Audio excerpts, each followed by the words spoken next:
കൂട്ടുകാരെ, ഞാൻ നിങ്ങളിലേക്ക് ഇത്തവണ എത്തിയിരിക്കുന്ന ഒരു ചോദ്യവുമായിട്ടാണ്.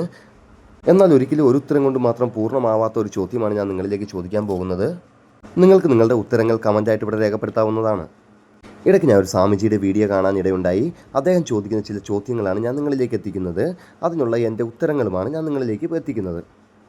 അദ്ദേഹം പറയുകയാണ്, യഥാർത്ഥമായിട്ട് ഒരു മനുഷ്യൻ ഈ ഭൂമിയിൽ ജീവിക്കുകയും അവൻ ചെയ്ത തെറ്റുകുറ്റങ്ങളുടെ ഫലം അവനിലേക്ക് എത്തിപ്പെടുകയും ചെയ്യുന്നത് ഒരു കർമ്മം അല്ലെങ്കിൽ കർമ്മ ഈസ് റിട്ടേൺ എന്ന് പറയുമ്പോൾ എത്തിപ്പെടുകയും ചെയ്യുന്നത് ലോകത്തിന് ഏറ്റവും അനുയോജ്യമായ ഒരു നടപടിയാണെന്നാണ് അദ്ദേഹം പറയുന്നത്.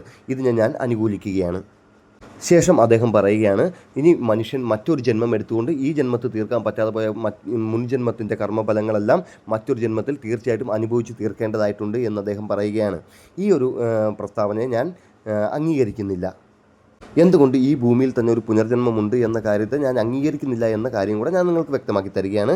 നിങ്ങൾക്ക് നിങ്ങളുടെ അഭിപ്രായങ്ങൾ പറയാനുള്ള സ്വാതന്ത്ര്യം തീർച്ചയായിട്ടും ഉണ്ടായിരിക്കുന്നതാണ്.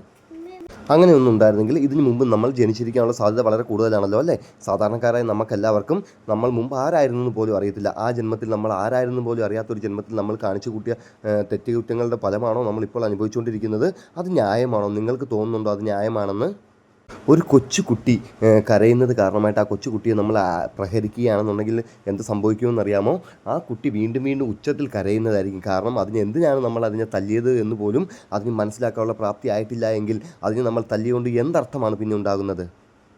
ശേഷം അദ്ദേഹം പറയുകയാണ്, ഈ ഭൂമിയിൽ ഒരുപാട് ആളുകൾ അംഗവൈകല്യമുള്ളവരായിട്ടും ബുദ്ധിസ്ഥിരത കുറഞ്ഞവരായിട്ടും ഒക്കെ ജീവിക്കുന്നുണ്ട്. അവർക്കൊക്കെ മറ്റൊരു ജന്മത്തിന് അർഹതയില്ലേ എന്ന് അദ്ദേഹം ചോദിക്കുന്നുണ്ട്. തീർച്ചയായിട്ടും ന്യായമായിട്ടുള്ളൊരു ചോദ്യം തന്നെയാണിത്. തീർച്ചയായിട്ടും അവർക്ക് അർഹതയുണ്ട്. എന്നാൽ ഞാൻ വീണ്ടും ചോദിക്കുകയാണ്, അവർക്ക് ഈ ഭൂമിയിൽ തന്നെ ഒരു മനുഷ്യജന്മം വീണ്ടും സ്വീകരിച്ച് തന്നെ ജീവിക്കണം എന്നതിൽ എന്തെങ്കിലും നിർബന്ധമുണ്ടോ എന്നും കൂടെ ഞാൻ ചോദിക്കുകയാണ്. അവർക്കും തീർച്ചയായിട്ടും ഇതിനേക്കാൾ ബെറ്റർ ആയിട്ടുള്ള ഒരു സ്ഥലം വാഗ്ദാനം ചെയ്യുകയാണെങ്കിൽ അത് തന്നെയല്ലേ അവർക്ക് അനുയോജ്യം എന്നുകൂടെ ഞാൻ ചോദിക്കുകയാണ്. എന്നാൽ വീണ്ടും അദ്ദേഹം പറയുകയാണ്, അവരെയൊക്കെ വിചാരണയില്ലാതെ സ്വർഗത്തിൽ കടത്തുമെന്ന് ഇവരുടെ മതങ്ങൾ പറഞ്ഞ് വിശ്വസിപ്പിച്ചിട്ടുണ്ട് എന്നുകൂടി അദ്ദേഹം കൂട്ടിച്ചേർക്കുകയാണ്. ശേഷം അദ്ദേഹം വിചാരണയുടെ ലോകമായിട്ടുള്ള മഹ്ശറയെക്കുറിച്ച് സംസാരിക്കുകയാണ്. അദ്ദേഹം പറയുകയാണ്, ഒരു മനുഷ്യൻ മരിച്ചു പോയിട്ടുണ്ടെങ്കിൽ 700 കോടിയുള്ള ഈ ലോകത്തിൻ്റെ അങ്ങോളം ഇങ്ങോളമുള്ള മനുഷ്യരൊക്കെ മരിച്ചിട്ടുണ്ട്.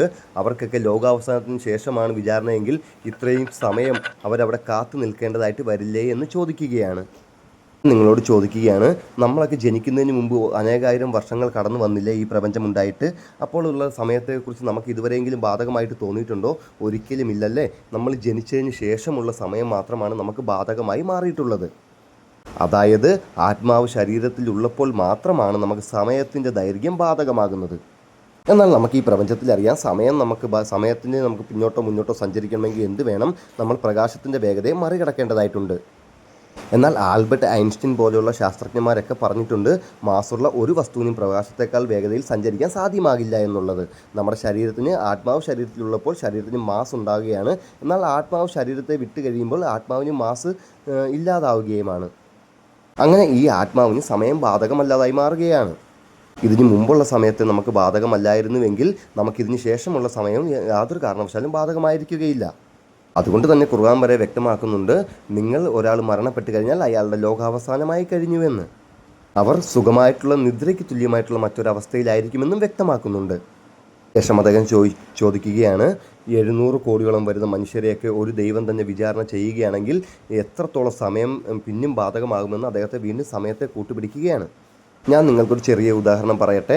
എൻ്റെ ഈ ഒരു വീഡിയോ ഒരേ സമയത്ത് ഒരുപാട് പേരിലേക്ക് എത്തുന്നുണ്ട്, ഒരുപാട് പേർക്ക് ഈ വീഡിയോ കാണാൻ സാധിക്കുന്നുണ്ടെങ്കിൽ അതിൻ്റെ അർത്ഥം ഒരേ സമയത്ത് ഒരുപാട് പേരിലേക്ക് പല വിഭിന്നമായിട്ടുള്ള കാര്യങ്ങൾ യാതൊരു ക്രമക്കേടും കൂടാതെ എല്ലാവരിലേക്കും കറക്റ്റായിട്ട് എത്തുന്നുണ്ടെങ്കിൽ എല്ലാവരിലേക്കും ഒരു വിചാരണയെ എത്തിക്കാൻ എന്ത് പ്രയാസമാണുള്ളത് എന്നുകൂടെ ചിന്തിക്കേണ്ടതായിട്ടുണ്ട്.